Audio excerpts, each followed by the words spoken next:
I think that if there is a supreme creative intelligence behind the universe, then that is the most exciting scientific fact of all. So I find myself in the historic city of Oxford, home to one of the most influential evolutionary biologists of our time, Professor Richard Dawkins. I believe in the truth. It seems likely we'll discover life on other worlds. Renowned author, scientist, and outspoken advocate for reason and science. Such a boring answer to such a boring question. That's going to be how we open this whole video. This is Last Meal, where I prepare the dish my guest would want if it were their last.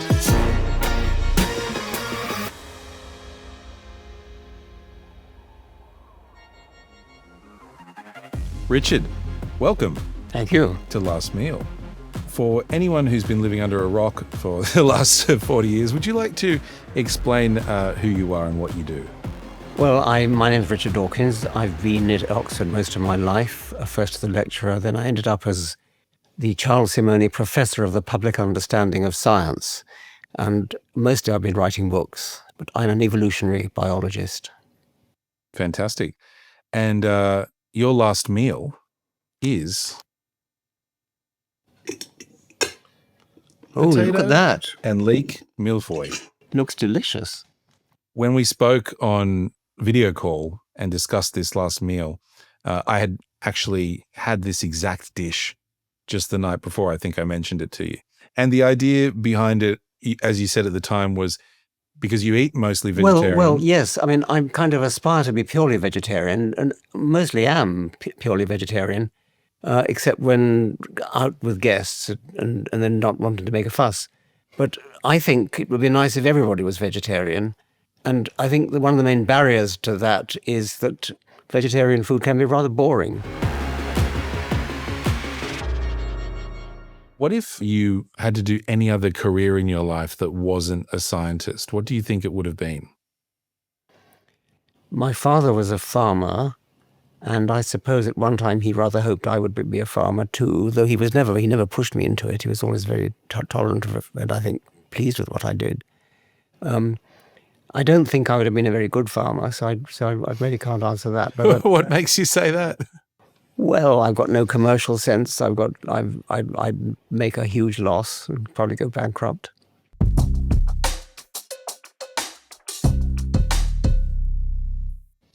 So what do you think would be your longest lasting contribution to the scientific world?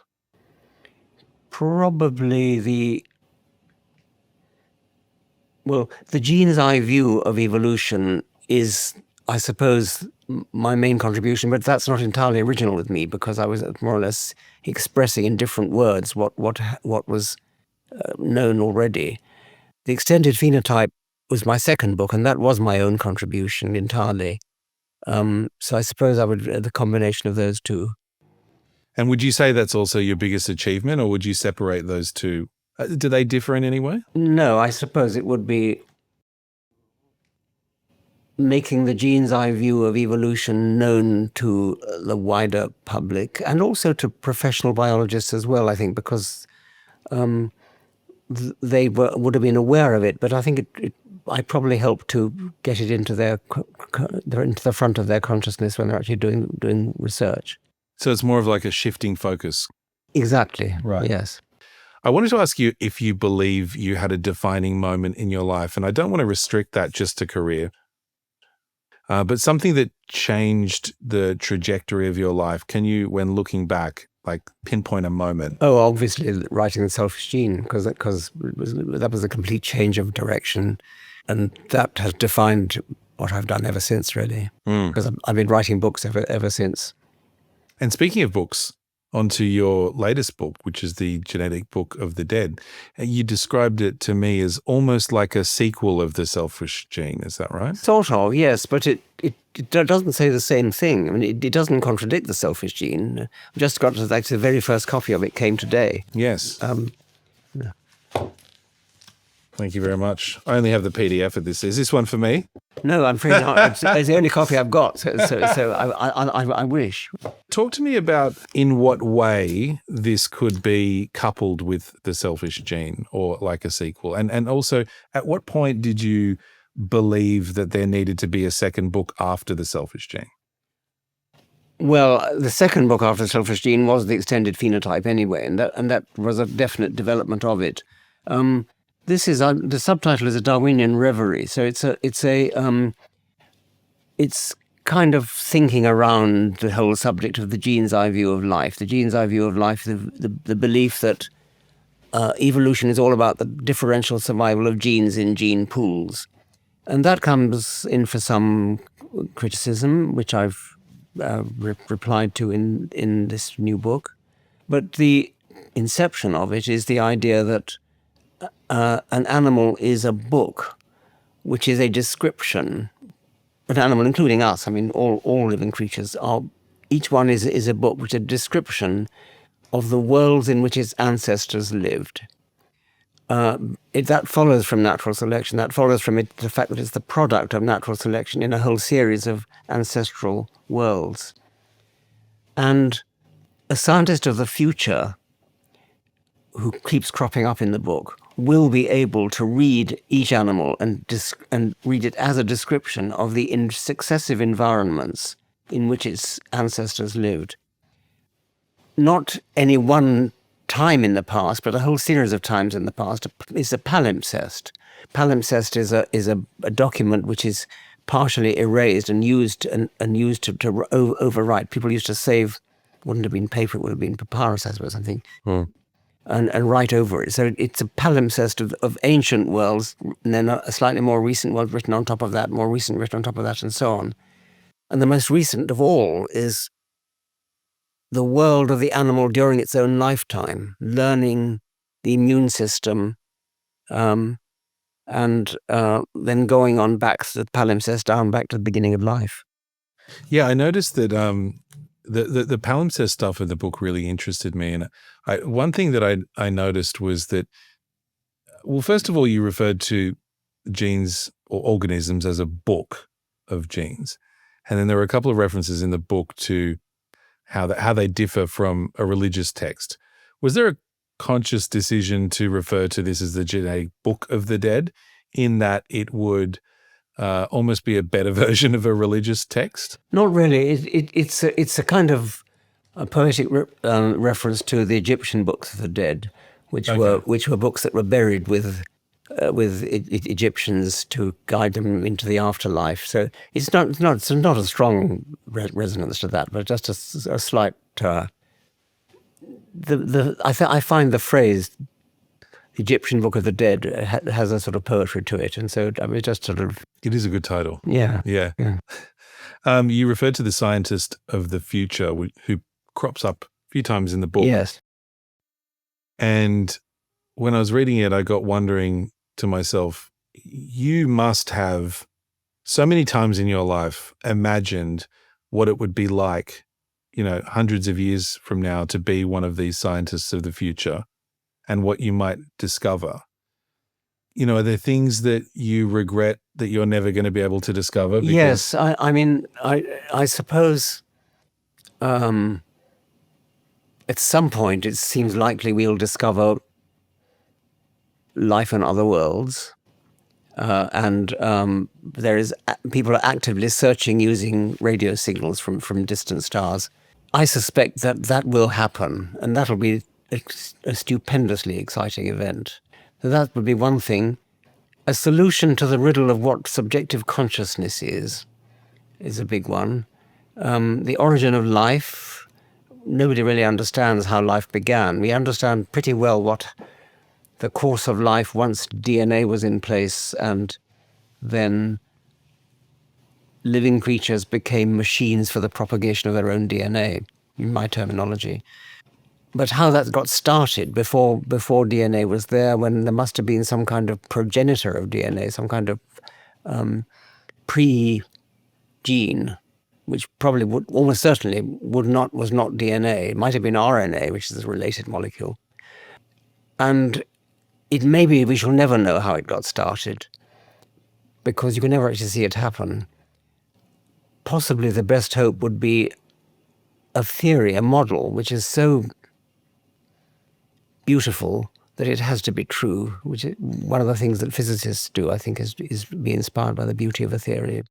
And at present, there is no such theory. But it might be that somebody will devise one, and then we'll say, well, of course, it had to be like that. Yeah, of course. If you could choose one of those scientific discoveries to know now before you die, what would it be? Life on other planets, a theory of everything. I think it would be, yes, alien life. I mean, I would love to know how unique our form of life is. I mean, our form of life is entirely based on DNA or its close relative, RNA. And I would love to know whether it had to be something like that. Did it have to be a polynucleotide, which is what those two are? Did it have to be digital, which is what those two are? Did it have to be? Did big living creatures have to be made of lots of cells, as we are? There are all sorts of questions like that, which we kind of take for granted because we've only got one sample of life. We've only got one life form. We all have the same genetic code. And I would like to know how different life could be. I have my suspicions. I think it has to be digital. And another question would be, do they have to be something like sex? Probably not in that case, but that's a possibility too. Mm. So you would choose that over knowing the primordial soup? I think so, yes. Yes, they're kind of related in a way because if life is common in the universe, then that means that the origin of life is a not very rare event. If life is exceedingly uncommon, or indeed if we're unique, I mean, if there is no other life in the universe, what that means is that the origin of life on our planet was a staggeringly improbable event. We're probably wasting our time even trying to speculate about it because we're not looking for a plausible theory in that case. We're looking for an implausible theory, which is rather disheartening. Yeah. Is there anything that you've ever written that you look back on and hate having written it? Well, the odd line, I suppose. I mean, when I wrote The Selfish Gene, I was young. There are certain phrases in there I probably wouldn't use. And I was actually wrong about a particular thing, about the handicap theory of Amos Zahavi, the Israeli zoologist. I'm glad to say it was one of my own pupils who proved me wrong. Who was that? Tell me about that. Alan Graffen, very clever, mathematically inclined biologist. Well, it's sort of the idea that animal signals only work if they're costly, because that, as it were, validates them. If they're cheap to produce, in particular when an animal is trying to impress another animal, like a male trying to impress a female, if he has the metaphorical equivalent of padded shoulders to show how big and strong he is, that doesn't cut any ice because it's easy to grow padded shoulders. He has to do something to actually, something costly, something that only a genuinely big and strong male could do. And that's called the handicap principle, because Zahavi emphasized the fact that these things are handicaps and that they gain their validity precisely because they're handicaps, costly handicaps. And his theory was pretty much ridiculed when he first produced it, including by me. And Alan Graffen later produced a mathematical model of it, which showed that it can work. And so we all climbed down, and I climbed down along with everybody else. I could have told you about the handicap model. I've been doing it for years. So. Well,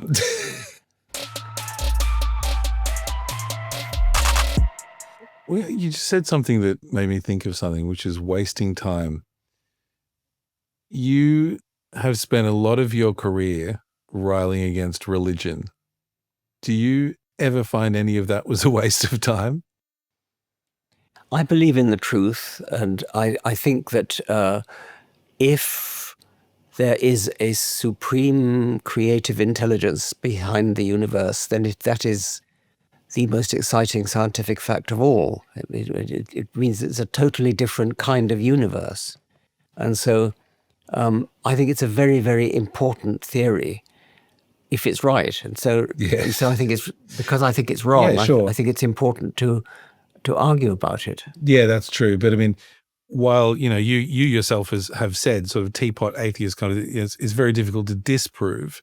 And so you find yourself in arguments with a lot of people that, are just not going to agree with you. Yes, and I just want to make the point that I mean, there are people who say, oh, why bother and just get on with science and don't, I mean, it is an important question. It's an important scientific question, and it's not to be ignored. It's not to be just sort of swept under the carpet. You've got to think about whether it's true, and that means arguing with the people who think it is true, but treating them with respect and arguing about why they're wrong.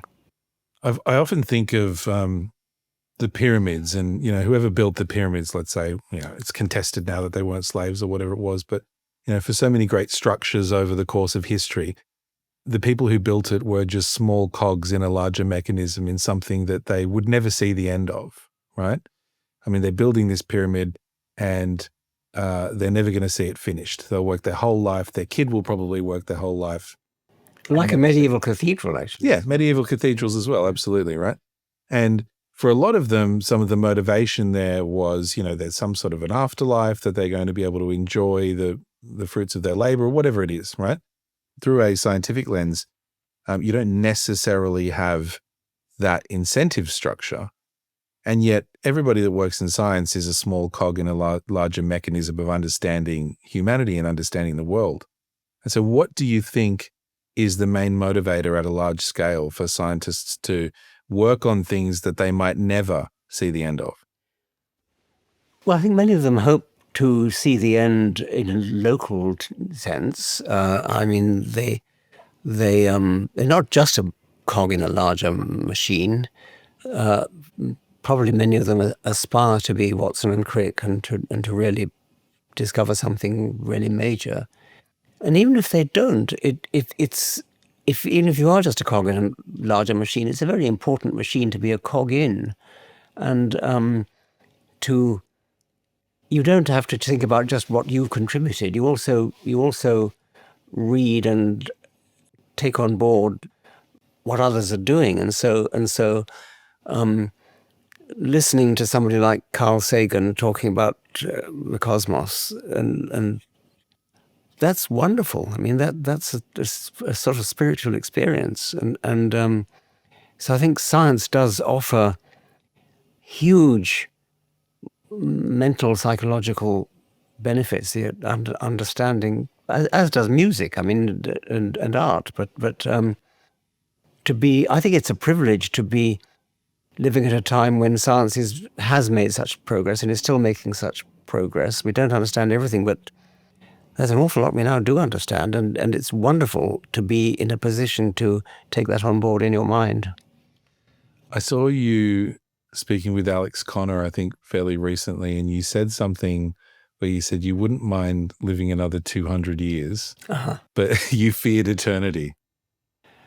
Well, I think eternity is a rather daunting prospect, isn't it? I mean, the idea of something, whether it's yourself or something else, going on forever and ever and ever and ever and ever. I mean, trillions of years yeah, I'd be rethinking a lot of my relationships. I'll put it that way. Well, I think actually that is what's frightening is the vastness of the time before you were born is pretty daunting, but the time after you're dead is even more so, because it's going on longer. Yeah, that's right. But you're not there to experience it. That's right. So I mean, I likened it to being under general anesthetic. Yeah, general anesthetic, you said. So why did you pick 200 years?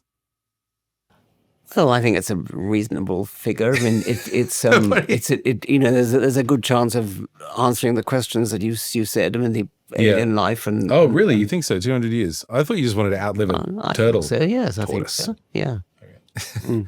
Okay, so 200 years you would pick. I think I'd go more than 200 years. Okay, 500. It's not an auction. Yes. As far as I understand, as we are potentially one of the only species on the planet that knows its own mortality, that knows it's going to die. Would you agree with that? Yes. Do you think it's a byproduct? Do you think it's a useful function of evolution? Well, any species will strive not to die, so that's not quite the same as knowing about it. But I mean, it's running away from predators, etc., taking all the steps necessary to stay alive. That has obvious utility in evolutionary terms. But knowing you're going to die in a cognitive sense is part of the more general question of knowing anything in a cognitive sense. There's a part of your book that was explained so elegantly when you were talking about the seemingly suboptimal outcomes of some evolutionary processes, and it was summed up by that joke, what are the directions to Dublin? Oh, I wouldn't start from here. Yes. Right? Yeah. You're not working with a blank slate when That's you're trying right. to evolve something. And presumably along that evolutionary line, there are working projects that are happening while the genome is actually evolving. Are there some aspects of our human genealogy that could be experiencing something like this for which it doesn't seem obvious what the purpose is now? It's never a matter of looking to the future. I mean, evolution doesn't do that. It's constantly optimizing in the short term. A human engineer could start from scratch and throws away the previous design, starts with a clean drawing board, and to the extent that he's influenced by the past designs, it's a sort of cognitive in his mind, but he doesn't have to, he's not constrained to, for example, when the jet engine was invented, it wasn't constrained to be starting with a propeller engine and change it screw by screw and rivet by rivet. You just throw it away entirely and start from scratch with a new idea. And evolution can't do that. It's got to start from here, wherever here is. And so it will modify whatever is available. In a way, it's amazing that animals are so well designed, given that constraint. Mm. Yeah, that was a fantastic part of the book. I really enjoyed that. By the way, speaking of this book and your writings, are you somebody who has to constantly be writing? I am constantly. Did you say rewriting? Writing. Yes. Just writing. I mean, you have a book come out and then another book in another few years. Are you constantly? I'm not that prolific. I mean, when you compare me with some people who produce a book. Well, I'm not saying months. that your output is prolific, but it's sometimes when a person like you've written a lot of books and it's a part of their constitution, I guess, part of their modus operandi and the way they work, they're constantly either imagining what the next work is going to be or indeed writing what that next work is going to be. Do you find yourself going through I don't say to myself, oh, it's about time I wrote a book. I mean, it's not something, I only do it if I've got something to say. Yeah. And but you usually have quite a lot to say. Well, I have enough to say to produce the number of books that I have, I suppose. Yeah. But I don't feel under pressure to produce another book straight away. Have you decided what your next book's going to be about? Well, I have, as a matter of fact. Yes. You just contradict yourself. No, no. It just happens that I have inspiration. What do you think gives you the most meaning in life? Is it work? Well, I wouldn't say that necessarily. I mean, I think personal relationships. I mean, I'm a human being, and I think that probably has higher priority. But work does give me a sense of purpose. Yes, and it gets you excited about particular projects and. Yes. Okay, I have a couple of final questions for you because we're at the end of this and I realize how long I've made you sit in front of this thing and not eat it. If you could be buried with just one of your books, which one would it be?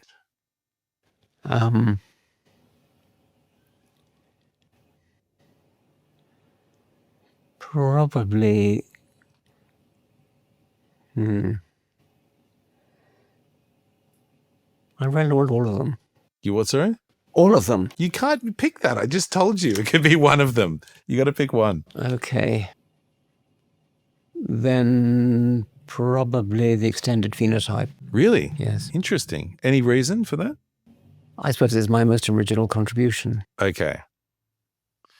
And finally, if you could know the last meal of anyone, living or dead, who would you choose?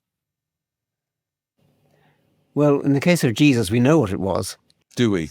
The Last Supper. Oh, the Last Supper, right. Yes. Well, what We was don't, it? we don't know what he had. No. Oh, we don't know what he had. No. Okay. I suppose Darwin. Darwin? I thought you were going to pick Darwin. But so for such a boring answer to such a boring question. That's going to be how we open this whole video. Thanks for... All right. Richard Dawkins, thank you so much for being on Last Meal. Let's eat some food. Thank you very much.